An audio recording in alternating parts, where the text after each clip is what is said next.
Hello guys, welcome back to my YouTube channel, Hey Adam G, your online Queenspirational talk show. Guys, tonight I have a very special guest with me right now.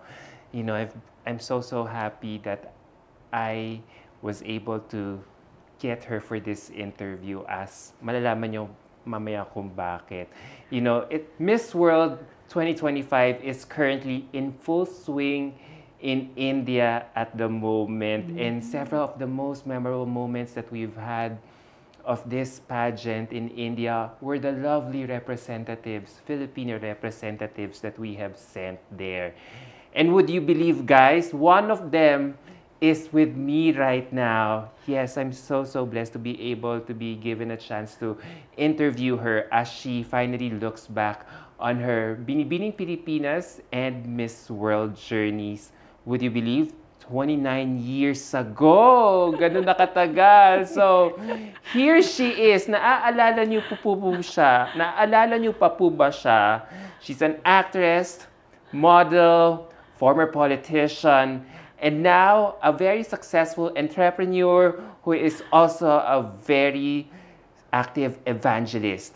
So here she is. Please say hello to Binibining Pilipinas World 1996, Miss Daisy Reyes Tobias. Hello, Adam. Thank you so much. Buenas noches. Mi nombre es Daisy Garcia Reyes, representante Filipinas. Uy, nasa Spanish pa pula kayo. Kasi Ecuador. Pero before that, no, hello po sa lahat po ng viewers, lahat ng followers mo ng Hey Adam. And I'm so grateful and honored to be here. And alam mo, talagang malaki ang utang ng loob namin sa inyong mga pageant vloggers, and especially fans ng pageant, diba? Yun, diba? Kaya, thank you so much talaga. Oo, ma'am, ako nga dapat po mag-thank you sa inyo kasi talagang pinaunlakan nyo ang invitation ko to grace this interview, because I've always been wanting to have you on my show, because the first time I got to listen to your story was during the pandemic. Was when you guested in a Christian radio show wherein you talk about your life story there, yung pinagmulan mo. So parang sabi ko, sige, so bumalik na tayo sa normal, hanggang sa nakalimutan ko na yung interest ko na kunin ka for my show. But ngayon, feeling ko right timing na makuha ka. Yes, there's a time for everything. Yes. There's a time for everything so talaga. So thank you po talaga. Thank you. Kasi alam mo, kanina iniisip ko, ano kaya ang una kong sasabihin na pag sinabi niya na thank you, na nagpunta ako dito for the interview, ang sasabihin ko, Adam, is thank you. Kasi napaka-unfair naman na every time na may event about beauty contest, nandun kayo eh. Especially during 1996, pag nakikita, especially nung nag-attend ako ng 50th anniversary ng Binibining Pilipinas. 60th. 60th. Oo. Ang dami kong nakita doon from more than 20 years, 2 decades ago, na nandun pa sila. And we owe our, our career dahil sa inyo. Grabe. And ikaw ngayon, di ba? Kasi iba medyo may edad na, ito yung new generation, di ba? So thank you talaga. Walang anuman po, masaya po talaga kami. Ako, I really grew up as a pageant fan, pageant and an entertainment fan. So talagang nung bata ako, talagang pinapanood, hindi ko lang kayo pinapanood sa TV. Ilan taon ka noon, 1996? 14. Oo. So may mulat na ako noon sa pagsali mo noon during Binibining Pilipinas. So, ma'am, alam po, nakikita kita ngayon, parang ang dami and you've really come a long way from being a successful beauty queen. You have, in fact, evolved to become a Daisy Reyes 2.0 version of yourself. Yeah, in a span of 3 decades. Kasi you've been doing a lot of things. Sinusundan ko po kayo sa Instagram, and you're very active in church. Apart from, of course, being a successful entrepreneur, Dr. Essentials. Oo. First of all, nagpapasalamat ako kasi yung being a Binibining Pilipinas world. Hindi lang yun, nung Mutya ng Pilipinas or yung mga pageants na sinalihan ko before, sa school pa. Yun lahat ay nag-shape sa akin na kung sino ako ngayon. So, talagang utang na loob ko sa pageant kung sino ako ngayon. I remember I don't know kung itatanong mo to, pero kung paano ako nag-start, na paano ko naisip na magiging beauty queen ba ako, ganon. I remember nung bata kasi ako, ayan, I'm sure may makaka-relate dito. No? Kasi 14 years old ako, nung nag-start ako ng ganyan, na may isang salamin, usong-uso pa yung mga magazines, no, 'di ba, yung front cover. Tapos nakataas yung hair nilang ganyan. Tapos malaki yung two front teeth nila. Ganon. So, alam mo yun. So, pag naharap ako sa salamin, tawag mo na internalize or something, pagharap kang ganon.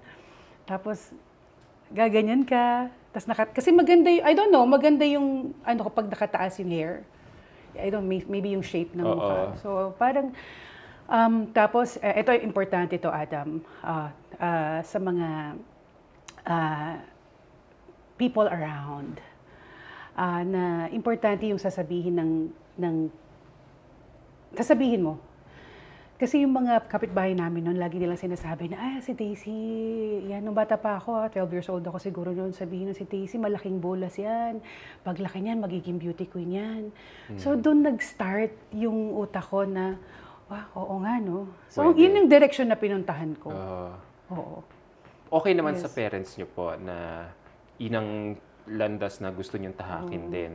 Siguro, by the way, single parent yung mom ko. So, mahilig talaga akong kumanta eh. Actually, artist na talaga ako before. Mahilig akong kumanta, kwento sa akin. Pagka daw, pag sinabing sayaw, sasayaw agad, kakanta agad. Yun. Pero yung being a beauty queen, parang that time hindi bagay sa akin kasi yung mga nakakilala sa akin, hello sa mga taga Pateros po. Ayan, kilala ako. Born and raised po ako sa Pateros.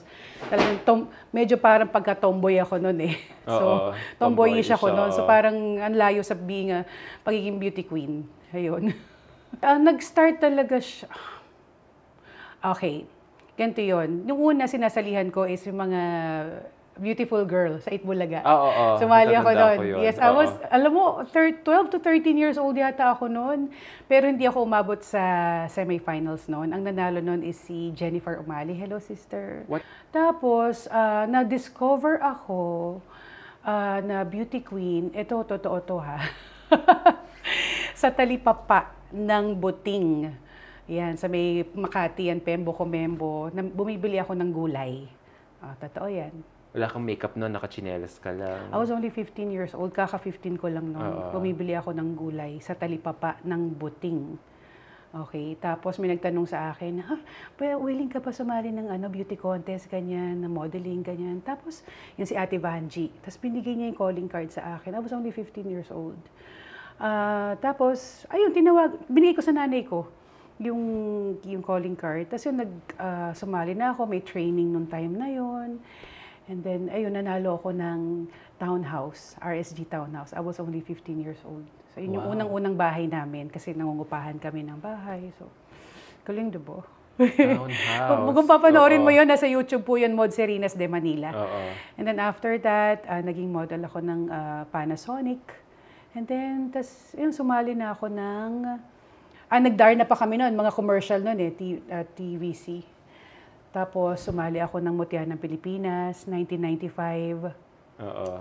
Tapos yun, talaga ang dami ko na-experience no, na alam nyo, yung kung ngayon, usong-uso yung mga humiliation na ganyan. Dahil siguro strong contender ako noon, kasi batangkad ka, I don't know. Pero talagang doon palang meron ng, tawag mo doon, ng babash. Pero, dati, wala pang social media. Ayun, diba? Harap-harapan. Pero unang sali mo sa national pageant, nanalo ka. Yes. Sa Mutya, second runner-up? Second runner-up, yes, second runner-up yun. Pinadala ako noon sa Ecuador, sa Miss Expo International. Tapos, yung Miss, ano nga to? Saan ba pinadala yung Asia Pacific noon? Is local. Local lang sa Baguio. Sila Maricel Morales. Yun. Naging konsehal din yan, si Sister Maricel Morales. Hello, Sister.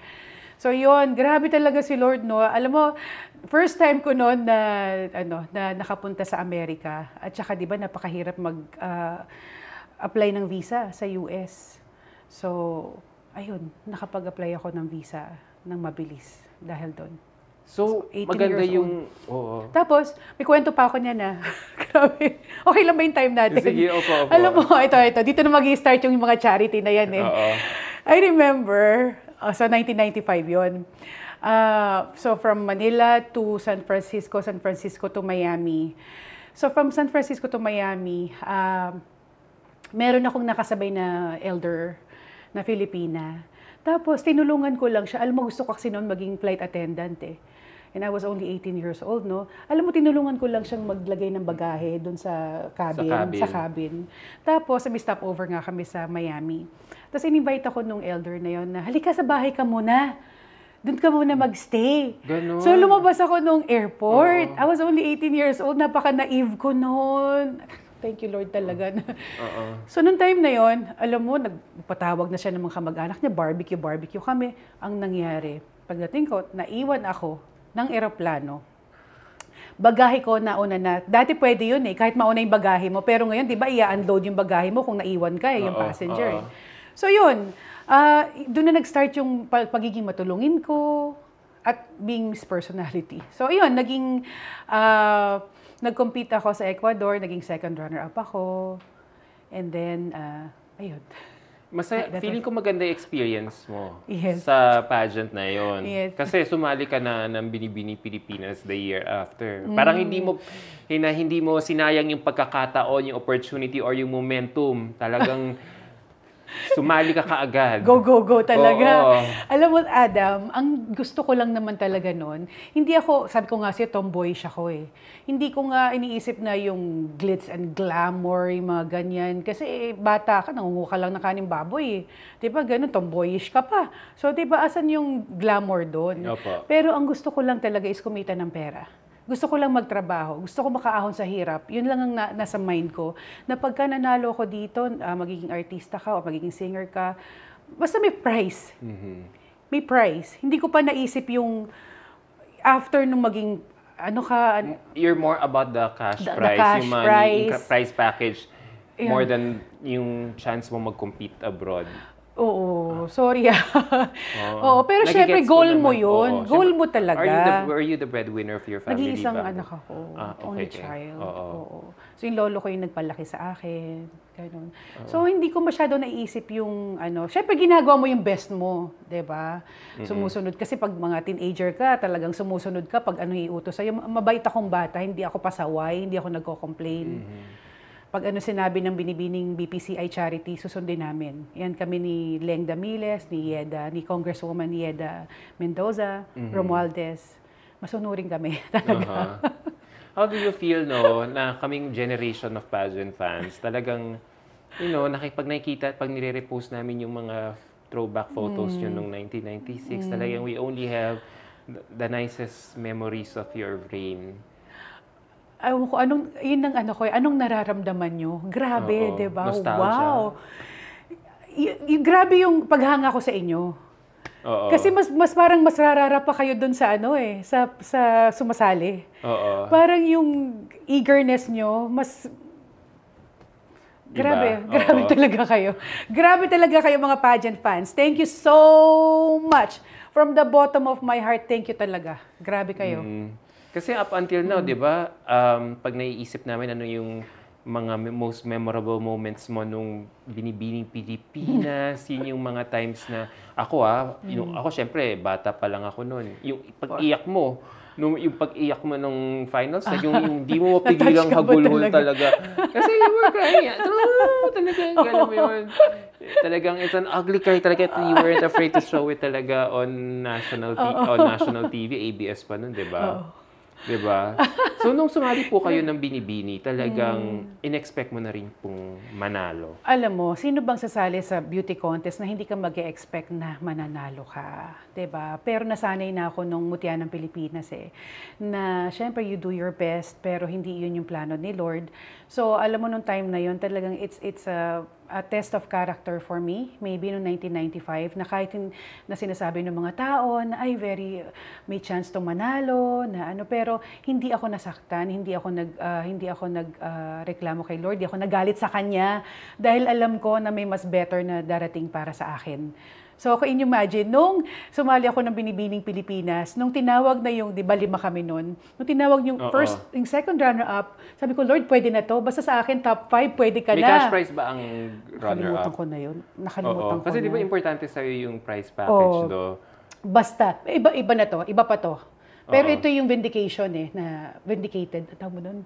Vindication. Yun. So, yung 5 na lang kayo, ibang storya pa yon bukod sa pera.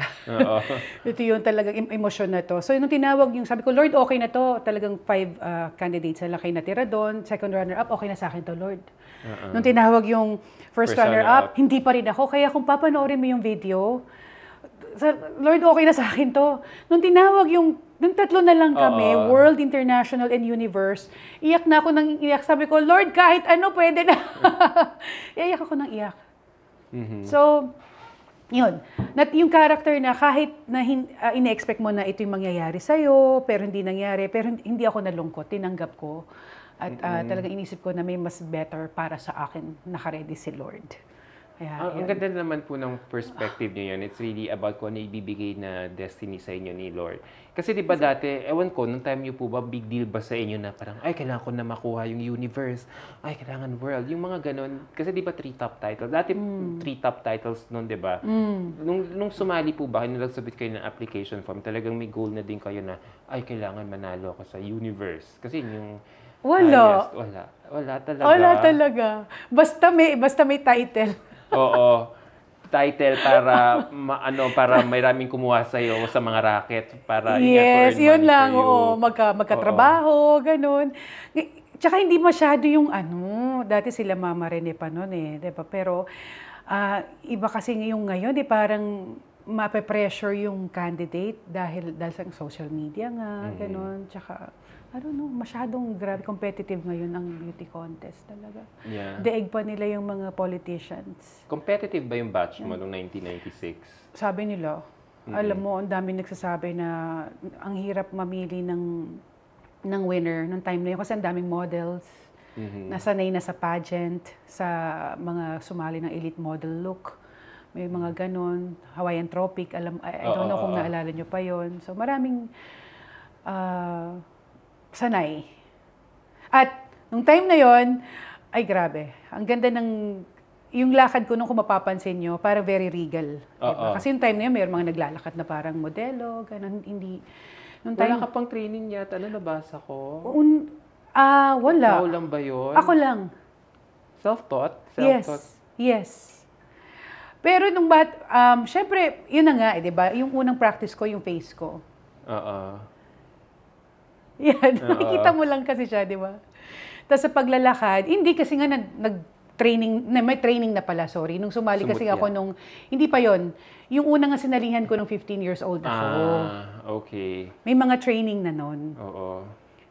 Pero yung talagang, may training na. Actually.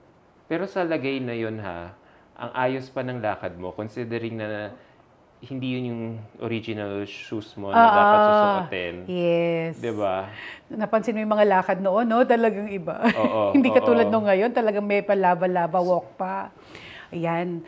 Hindi ko makalimutan yun. Pageant, long gown competition noon. Yes. So, sa Araneta kasi, very organized talaga sila. Yung gown mo, naka-hanger, tapos meron sa gown mo, merong plastic bag na nakasabit yung plastic bag doon sa hanger. Nandun yung shoes mo. So, nung tinawag yung 12 semi-finalist, pagtingin ko doon sa gown, doon sa, butas yung paper, yung plastic bag. Yung size ng paa ko, size 10. So, I don't know, lately ko na lang na-realize na hindi kaya sinadya yun to test us kung paano kami magre-react. Pero kung sino man yung gumawa nagpapasalamat ako kasi na-test ko talaga yung character ko noon and patience noon. Tapos, buti na lang sa Binibini kasi siguro inisip na nila na nangyayari yun. Diba? Na may ganong gumagawa na contestant. So, ang ginawa ng Binibini siguro, ang daming mga sapatos na nakakalat doon. Mamili ka. So, yun yung ginawa ko. Buti na lang may size 10 doon na nakakalat doon. Talagang gano'n. Kasi usually, di ba, pag finifit mo yun, kailangan i-testingin mo muna, di ba? Baka ma-off-balance ka, matapilo ka, pero yun. It didn't look like na you were having a problem nung rumampa ka na sa Sa long gown. Pwede bang singitan ko ng verse? Opo, Okay. opo. Kasi yun ang nakasunod talaga yung verse na yun doon sa pangyayari sa buhay ko eh. Sabi sa Romans 8:28, what the devil meant for harm, God will turn it to good. Oh. So, paano nangyari yon, 'di ba? May plano ang bad sa'yo, ang devil, pero naging tinwist ni Lord na napaganda pa.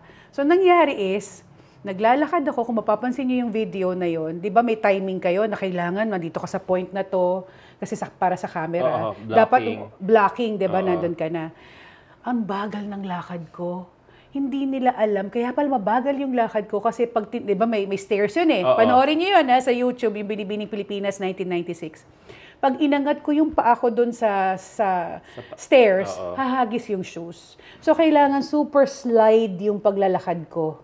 Nag-glide. Nag-glide ka lang. So naging very regal tuloy yung movement ko. That's in long gown. Ah. And yung gown namin noon, kinuha lang namin nun sa Cumbia. Kami ni Eileen. Pag kayo namili o binigay nila sa inyo? Kami namili. Oo. Ano itsura nun, ma'am? Kasi syempre bata pa ako, never ako nakapunta. Ano parang isang cabin, isang closet ba yan?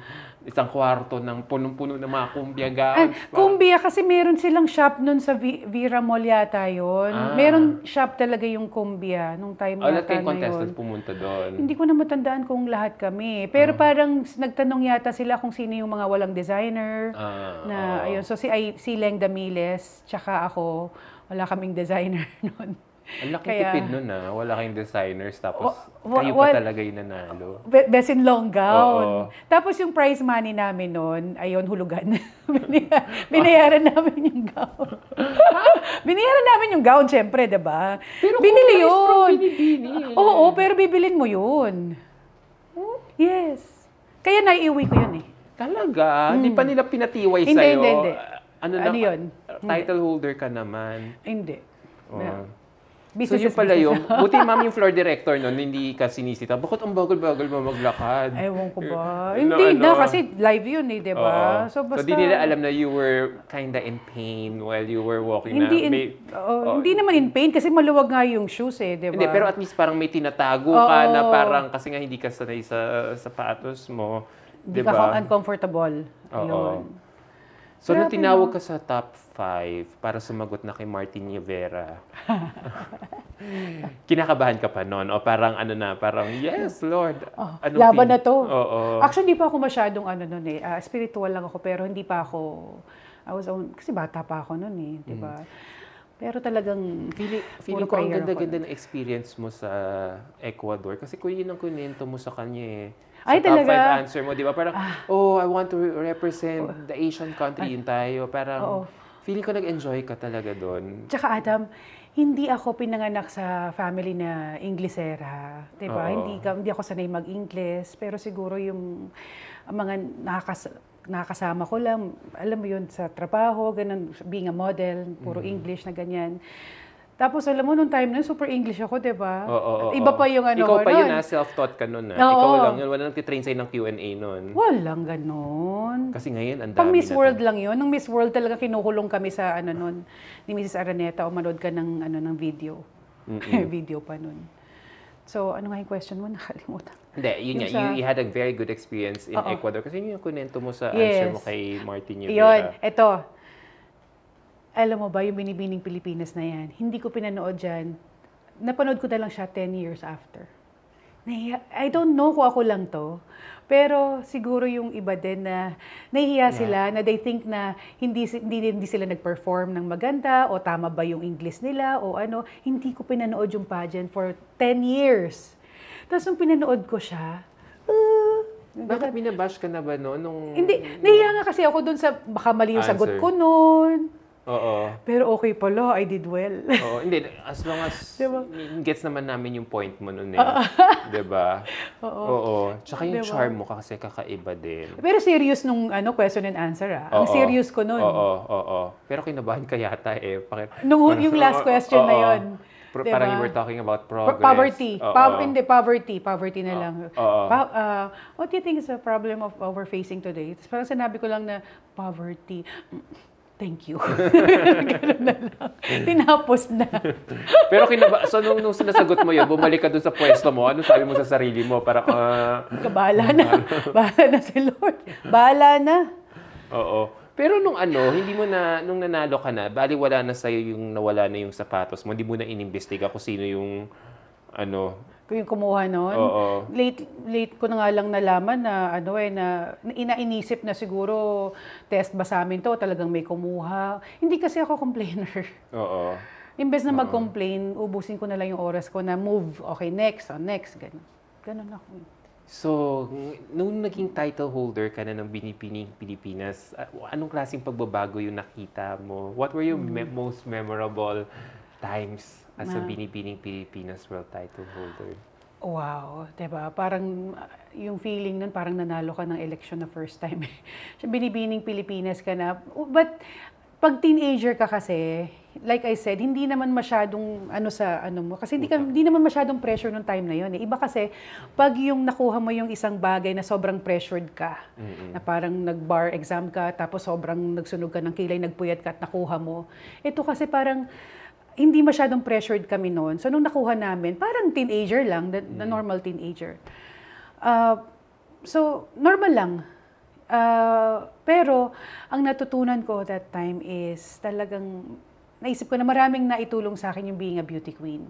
At hindi ko makakalimutan na, I remember may isang beauty queen na nagsabi na, ay, nako, pag beauty queen ka, you have a duty to fulfill. Hindi ka dapat lumabas ng bahay na wala ka man lang lipstick. I think si Ma'am Gloria Diaz. Tinrain kayo.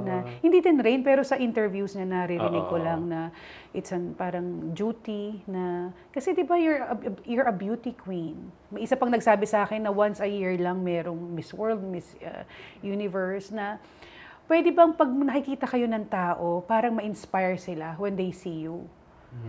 Parang may obligasyon mo na mag-lipstick man lang to look good in public kasi you're a beauty queen. Diba? You inspire people. Yun. Pero alam mo, as I aged, yung inspiration na yon mas nag-improve na pag nakikita ko ng tao, gusto ko, nai-inspire sila. Pwede bang sabihin kagandahan? Kasi naging Binibining Pilipinas world naman ako eh. So, kailangan na-inspire sila sa beauty mo. Hindi sila naiinggit or naiinis. Kaya even after your reign, parang feeling ko nga na-imbibe mo yung beauty with a purpose slogan ng Miss World eh. Kasi you have been doing a lot of charity work.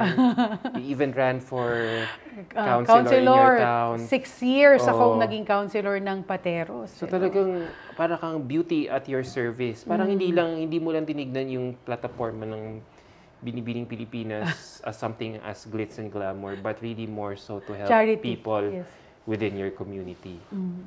Diba? No? Talagang yun talaga siguro. Ako.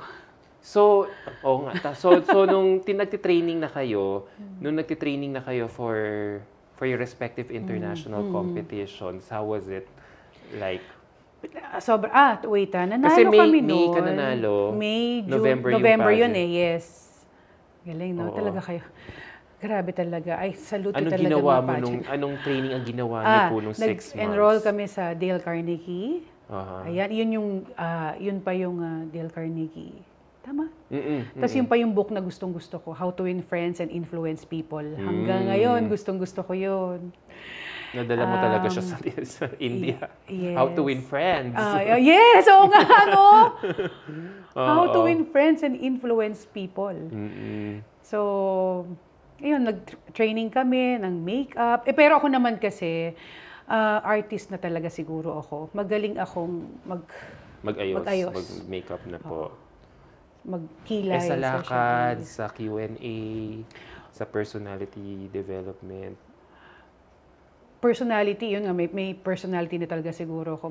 Medyo kalug kasi talaga ako eh. Natural, alam mo yun, kalug. Pero dun sa Q&A, hindi ako masyadong na-pressure doon kasi, iniisip ko na I don't know, parang aabot ba ako doon? Pagdating na lang doon, tsaka na lang. Huh? Oo. Hindi kami, wala masyadong, hindi ko nung matandaan. Oo, ganun. Si Madam, anong Wala kaming masyadong ganun. Oo.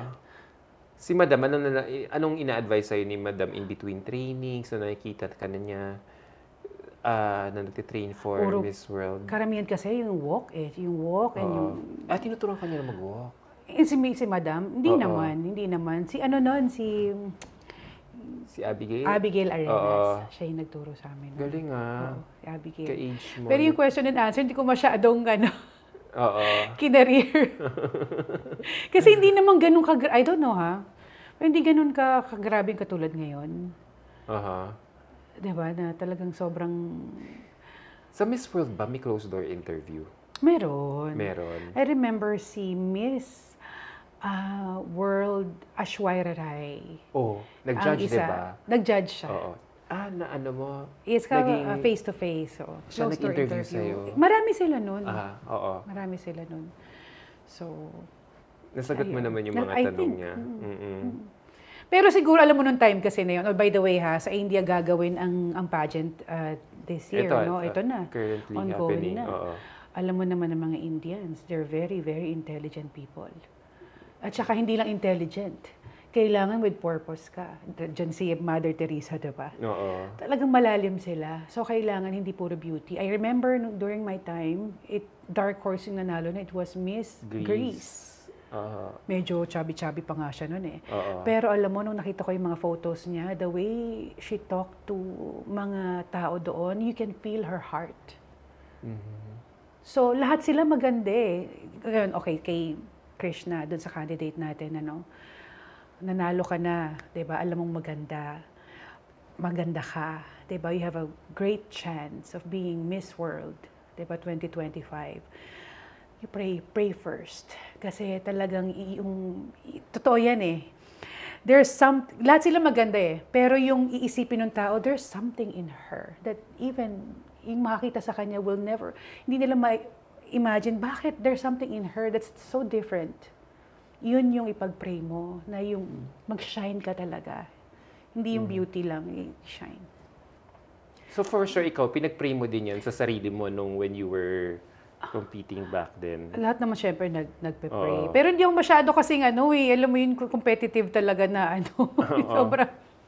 Do you think it had something to do with your age? Kasi nga sabi mo teenager ka lang nung nanalo ka. So parang, laro-laro lang nung nasa Miss World ka? Nung time na yun, hindi naman, basta eager lang akong matapos na siya para makapagtrabaho na ako. Oo. Tapos, yun nga... so, masaya ka nung Miss World. I mean, 1 month kang nasa India. Parang, kung mindset mo, parang... Masaya kasi... Parang one month kang bakasyon, ganun. Ganun ba yun? Oo, ang saya. Pero nung time na yun, I don't know kahit yung nasa bus kami, talagang di naman pinapakaway. Kaway ako ng kaway dun sa mga tao. Ganyan. Tapos kaya ngayon, siguro kaya naging Miss Personality ako. Ayun, I remember si Miss Kenya. Siya yung nagsabi na, Miss Philippines, may ganun, you're so, I don't know kung friendly or something. Miss Kenya yun, Pretty ang pangalan niya. I will tell the girls, sabi niya ganun, to vote for you. Remember, the Philippines, diba? Ang kasama mo niyan, Peru, Panama, diba yung mga yan ng mga laging kagrupo nyo, diba? Pero ito mga naging friends ko, mga African. Kenya, Ghana, Nigeria. Talaga nag-gravitate ka sa group nila? Yun yung group nila. Kasi ano nakita mo sa mga Africans? Mas napalagay yung loob mo? Well, alam mo naman ng mga Latinas, diba? They're there to compete. So, na-intimidate ka? Yun, parang, bakala kayo dyan. Basta ako, being young, diba? Dito ako, alam mo naman ng mga Africans, very outspoken sila na, very natural diba? Di, tayo. Tapos yun nga, sabi ni Miss Kenya, I'll tell the girls. Tapos yun. Biro mo, 87 candidates ba kami noon? 88? Tapos sila yung magvo-vote. Doon sa mananalong Miss Personality. Ano sinabi na sa inyo yan before the start of the... Na meron ganun. Or nung upon arrival, may isang event na buboto. So parang, best foot forward ka? Hindi naman. Hindi. may sinabing ganon, pero kahit naman hindi Miss Personality, syempre best foot forward ka kasi gusto mong manalo din naman, di ba? So yung personality na Natural na translate yun, yun sa innate na pagiging talaga sa naturally akin. friendly mo. Yes, naturally friendly. Na, Ayoko na malungkot. So talagang ano kayo Talagang nung... joker ako nun. Nagpapatawa kayo ng mga ano... Teenager, di ba? Sa bagay, oo. Kasi syempre, iba't ibang... Ako, sa bagay, wala naman ako masyadong international friends. So, mali mo yung joke dito sa Pilipinas, sasabihin ko sa ano, di pa nila mag-gets. So, di ba parang... So, sa kanila benta yung mga jokes mo. Di ba? Oo. Ayun na nga, no? Oo. Sabi ko, paano kaya nagawa yun? I don't know. Ang daming bumoto sa'yo. Ilang 50 plus candidates na basa ko. Di ba? More than half? Hindi ko na I don't know. More than half. Grabe, no? So, hindi mo, in-expect mo, na kasi sinabi sa'yo ni Miss Kenya na, I will tell the other girls to vote for you. Wala akong i-expect. Oo. Wala. Kasi botohan yun eh.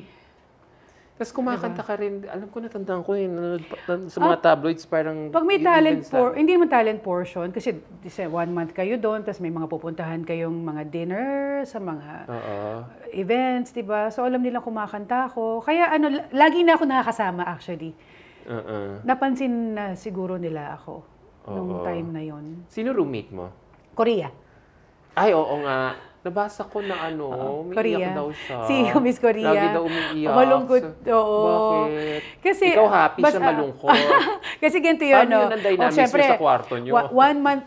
Alam mo, maliligaw na yung thought ko no? Pero unahin ko muna to. I remember, natuto na ako mag-Korean language bago pa natuto yung K-pop na yan. Natuto na ako. 29 years ago.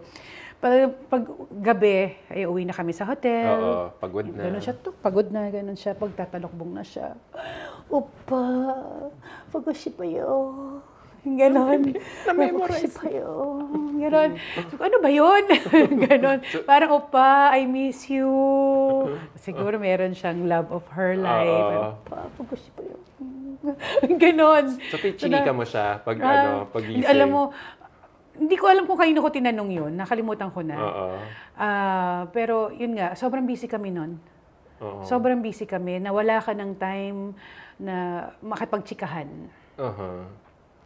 Sobrang busy kayo. Ewan ko nga ngayon, diba itong Miss World natin, nakita ko dun sa photos kung ilan yung mga dala niyang bagahe. Mga 8 bagahe yata yun. Sabi ko, paano magkakasya sa hotel yun? Sa kwarto niyo? Sa kwarto.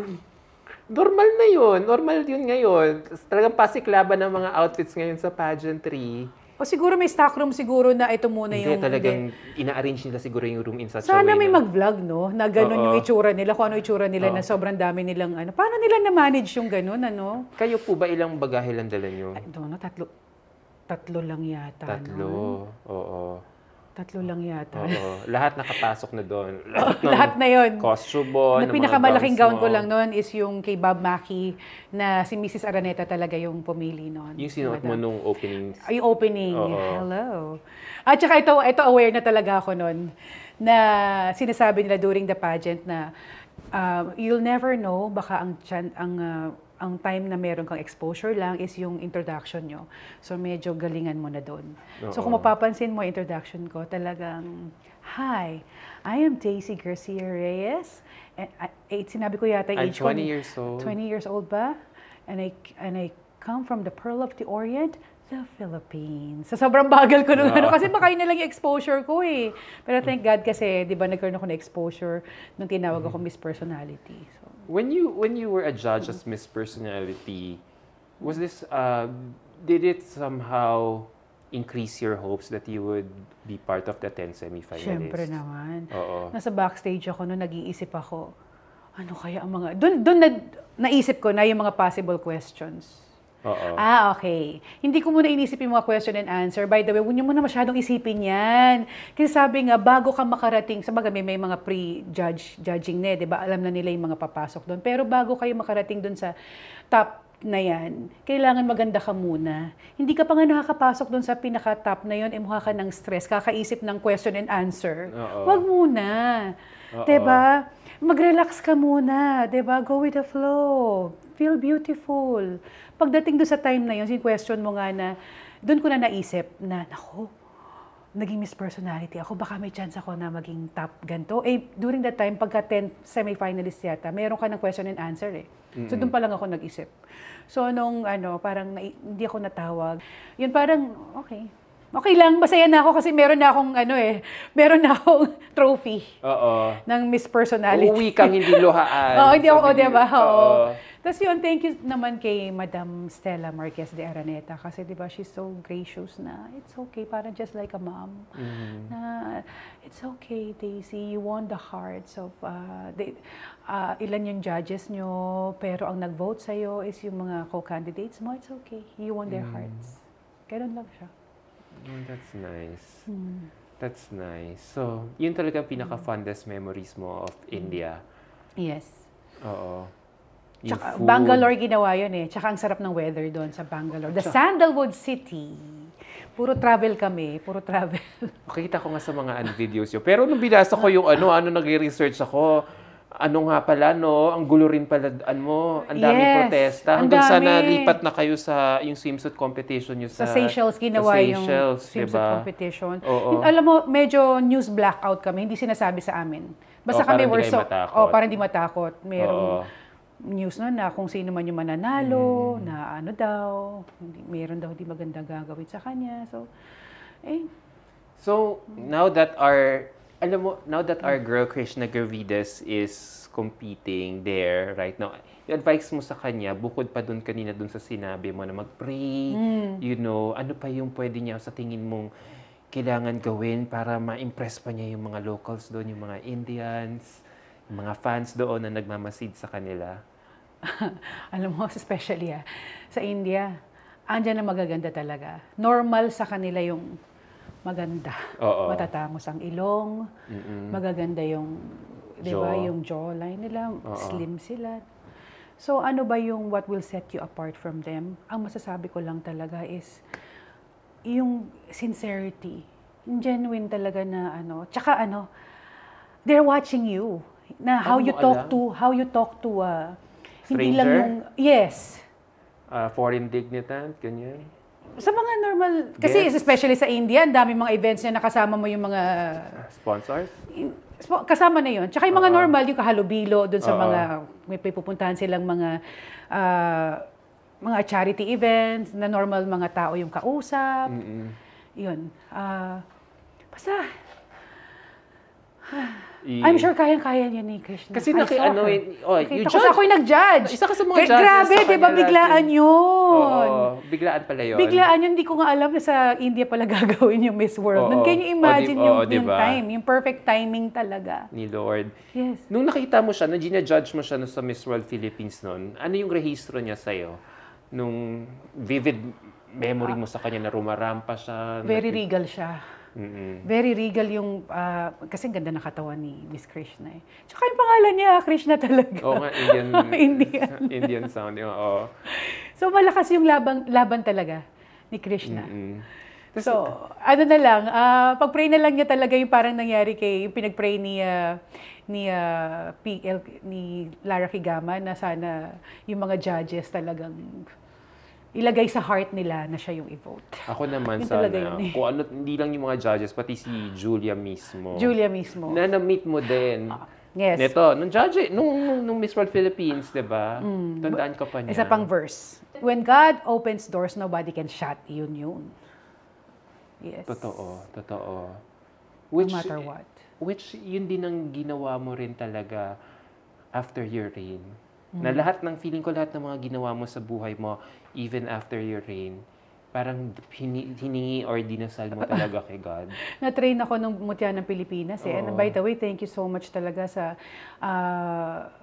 Carousel Productions. Thank you so much talaga sa lahat ng pageants na sinalihan ko. Part sila ng naging training ko na like I said, hindi ka mananalo, pero part yun eh ng pagiging ng character mo. And sorry, naliligaw ako pagka pero bumawi, para feeling ko, you may not have won the crown back in 1996, but I feel like you still emerged as one with the many things that you've done after your reign. Yes. Kasi you did, hindi ka lang nag-artista. You really used your fame. Pero wait lang after nung binibining, okay. Ito nga kasi, di ba, nagmamadali na akong kumita ng pera. So, by the way, hello kay Nanay Lolit Solis kasi siya po yung hindi pa tapos yung reign ko noon, sobrang strict ng binibining Pilipinas. Hindi ka pwedeng tumanggap ng kahit anong offer unless natapos na yung reign mo. So, nung time na yon, tinapos talaga yung reign. And yun, thank you Nanay Lolit Solis. Siya yung naging manager ko. And for 10 years, I did 29 films. Uso pa nun yung pito-pito. Kaya ang dami kong nagawang pelikula. Makabuluhan. Yes. Hindi naman exactly makabuluhan. Basta yung film, marami yung ginawang pelikula nun. It boosts your confidence nonetheless. Hindi kasi nauso nun actually. Yung nahun yung acting skills mo, kung meron man, di ba? Siyempre, sanay ka sa beauty queen. Tsaka yung acting na yan, again, hindi ko kailangan ng training nun. Pag sinabing iyak! Kasi very natural na sa akin yung from yung personal experience. Pag sinabing iyak ka talaga. Hindi mo kailangan motivation na internalize na. Walang workshop na sa'yo. Diretso salang ka na sa camera. Diretso salang. Paborito nila ako nun, umiiyak. So, how do you feel looking back na with everything that we've been talking about? How do you feel that God has blessed you a career in beauty na nasi-share mo ngayon sa ibang tao to inspire? It took a long time for me to realize na ito pala yun. Talagang, grabe talaga pala ang journey ko. Talagang didikdikin ka ng Lord, to subukan ka. God allows things to happen in your life to transform you. Kasi parang ganito nga, parang gray ka tsaka white or gray tsaka black. Pag na-transform ka, walang dating Dapat black ka na naging white. Yung color mo. Para kitang-kita yung transformation mo. And like I said kanina, I'm so thankful sa lahat ng mga pageant fans sa Binibining Pilipinas, sa Carousel, sa lahat ng pageant na sinalihan ko na binigyan niyo ako ng chance. Dahil doon ay na-build nga yung character ko. Tapos ito pala yun. Diba? Na pagdating pala ng araw, 1976 born ako, hindi po ako nahihiya sabihin ng age ko. Ilan na ba ako? Magpo-49 years old na po ako. And like I said, proud ako, diba? Iba nga hindi maabot sa 49 And then, marami akong nai-inspire doon sa transformation na nangyari sa buhay ko. Yun And always guard your heart. And sabi nga, beauty sometimes can be a curse and a blessing. Diba? Pagka modesty aside ulit, sorry. Pagka daw may ganda ka, diba? May chance na mapapunta ka sa maraming choice kasi, diba? Sa ibang landas? Sa ibang landas. But always guard your heart. Dahil iisipin mo lagi na magamit mo yung binigay sa'yo na talent to inspire people. Yun. Yun lang, ganun lang. So, yan yung magiging number one advice mo sa mga aspiring beauty queens natin. Na to know their purpose. Know your purpose. Yeah. Wag lang gamitin yung ganda alam mo na, sa ganda-gandahan lang, but more really to uplift everyone within your community or your surroundings. Yes. Di ba yun naman yun Tsaka alam mo tsaka nun, hindi kasi, yung pagiging artista ko, okay, sige, sabi nila, naging magaling na artista daw ako sa acting. Pero hindi pa rin yun ang gusto ko Gusto ko maging singer, actress, pero ang gusto ko talaga is service Kaya sabi nga nila, alam mo, wag ka masyadong expose kasi ganyan-ganyan. Pero yung pala, para mawawala yung star mo, yung shine ng mo, ganyan. Wag ka masyadong mabait sa tao, yung ganyan-ganyan. Kailangan, even kill ka lang, ganyan. Pero ako talagang maano ako sa tao. Maybe because yun pala in the future, magiging public servant ako. Yun pala yun. So, very normal na sa akin. So, tama yung pagkapili sa'yo as Miss World. Kasi talaga, Miss World. Kasi nga di ba ganun sila, beauty with a purpose, di ba? So talagang up until now, as you reach 50 years old talagang, grabe, no? With your businesses, talagang pa nakikita po kita sa events, laging, di ba, Dr. Essentials, tapos yun nga, you never fail to showcase your, sayang Yung kasi. your wisdom, 'di ba? Based on your experiences. So, for that talaga, ang laki na ng tulong ng Binibining Pilipinas Yes. at ng Miss World po sa inyo. Sobra. So, and that makes you one inspiring figure po in your beauty pageant industry. So, maraming salamat po, Miss Daisy, Yes, thank you for so much. allowing me to balik tanaw Kaya pinagpawisan ako on doon. your journey as a beauty queen. Sarap lang talaga kung mag-look back po talaga sa time nyo talaga. You know, win or lose, di ba? As long as we saw that you represented our country with dignity, grace, and pride, panalong-panalo na talaga kayo sa mga puso namin. Magpakailanman. Thank you. Magpakailanman. And support nyo lang po ang pageant. Oo. Oo, support nyo lang. Yun lang, just pray and support. Last question po. What makes, based on your experience, what makes a Filipina beauty a standout all over the world? Natural, stunner. Oo. Talagang hindi lang sa beauty. Like I said, 'di ba? Hindi naman tayo masyadong katangkaran katulad ng iba, pero pag nakita mo kasi ang Filipina, there's something in her that they will influence you. Parang there's something na matatouch nila sa heart mo. I don't know. It's the spirit. Yun yan siguro.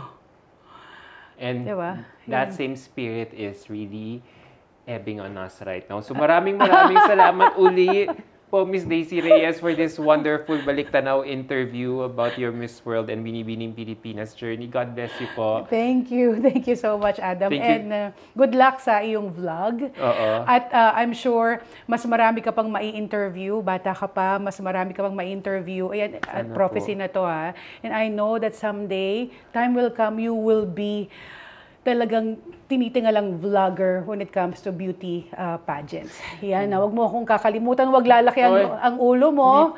Yun lang masasabi ko. Yan, hindi lang sa mga beauty queens na wag lalaki yung ulo pagka nandoon na sila sa taas. So even ikaw, tandaan mo tong sinabi ko sa'yo. Yes. Sige po. Marami pong salamat again, Miss Daisy. Thank you talaga. For sure, hindi lang ako, kundi marami po naming viewers and subscribers na nanonood dito will really appreciate yung pagbabalik tanaw po ninyo sa lahat na nangyari sa inyo 30 years ago. Thank you so much again. Thank you. And there you have it, guys. I hope you had a great time tuning in with my exclusive Balik Tanaw interview with the one and only Miss Daisy Reyes Tobias. God bless you guys until my next interview here on my YouTube channel. Bye!